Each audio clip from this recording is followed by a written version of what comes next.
Hi, today I'm going to be explaining how to design a fantasy creature as I work on my own creature for the game Moonbell.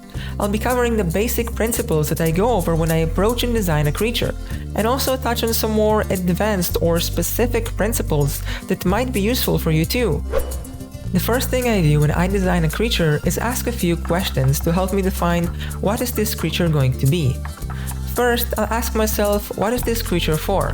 In my case, this creature is going to be a farm animal, something reminiscent of a chicken.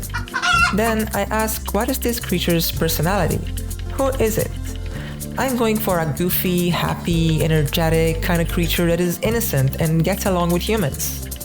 Also, where does it live? In my case, it lives on a farm, so it has a regulated living condition, and in some cases where you design your fantasy creatures, you might decide that since the creature lives in a snowy area, it should have a thicker and fluffier coat to fit the area, or maybe color a specific color, texture, or even be a different shape to fit a sand or forest environment. After I ask myself these questions, it's time to go ahead and start going over some design principles. Now that we know what kind of creature we want, we can start designing the fundamental aspects of our creature. So let's start with some shape language. Shapes in art tend to convey different feelings to our viewers, and the best design has the right vibes off the bat. For example, a circle tends to portray harmlessness, cuteness, innocence, and approachable characteristics, while a triangle can portray more aggressive, cunning, or menacing characteristics, as sharp angles create a lot of energy and communicate speed or spazziness. Squares, on the other hand, tend to convey a more reliable and stern persona, with a strong and stubborn personality. For our creature, we wanted to show a happy, innocent, goofy, and energetic characteristic, because the shape of a creature is the first thing we tend to notice in another living being. Using mainly round and circular shapes, we will portray those traits the best. The second thing we need when we create any character is to think about what palette we are going to use, what colors. And just like shapes, each color tends to send a different type of vibe, or visual description to our viewers. Red can communicate danger, passion, and harm, so I'll be avoiding it in our design. However, the color yellow communicates happiness, innocence, and also energy. It fits our build perfectly, so I'll go with the yellow-orange color for our creature.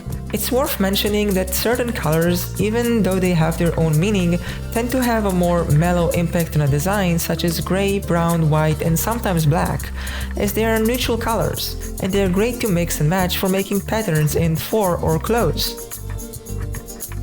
And even then, not every shade of colors means the same thing. Some examples are that the color green can communicate harmony, nature, peace, and healing, but depending on the shade of green, it might portray toxicity, radioactivity, and harm. So it's important to try and choose colors with some references. And speaking of references and research, when it got down to sketching my ideas, I first looked at different chicken breeds, and then different type of birds that might fit what I'm looking for. This also helped me figure out what anatomy features I'd like to include in the creature. A quick side note on anatomy, I took some time and sketched some general ideas I had in my head to get accustomed to drawing animal parts. Here are some of the sketches I made.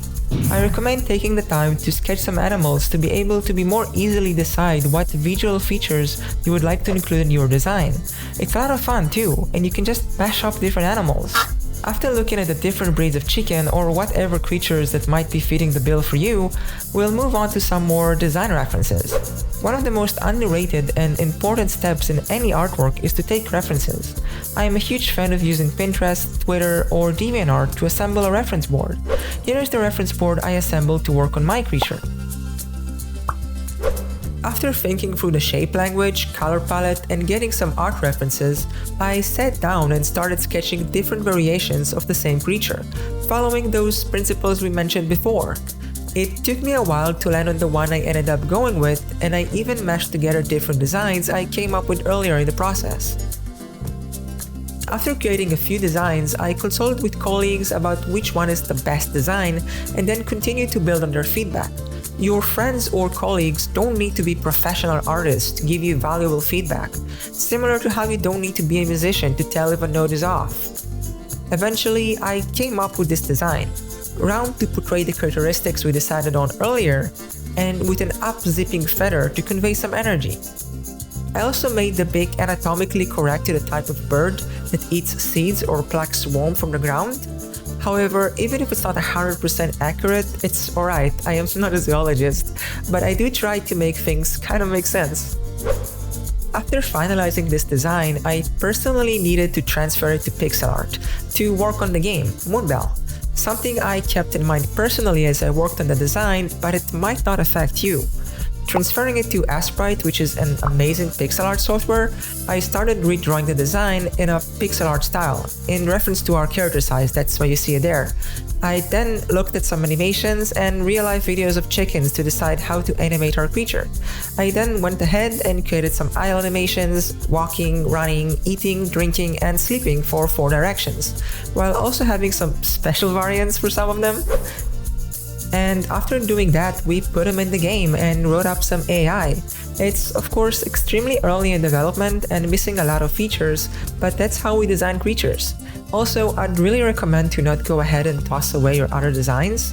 Some designs might end up being used as wildlife, pets, or something else entirely. And even if they won't make it into the final cut of your project, they're great to share around. Like this design that we shared on Discord and got some amazing fan art from Senpai Satan, where they drew it with a cute smile and chubby cheeks. I hope this tutorial was both interesting and useful to follow. If you have any questions on designing different creatures, comment below and I'll do my best to reply. Have a great day and check out the Discord for Moonbell in the description below. Catch you later!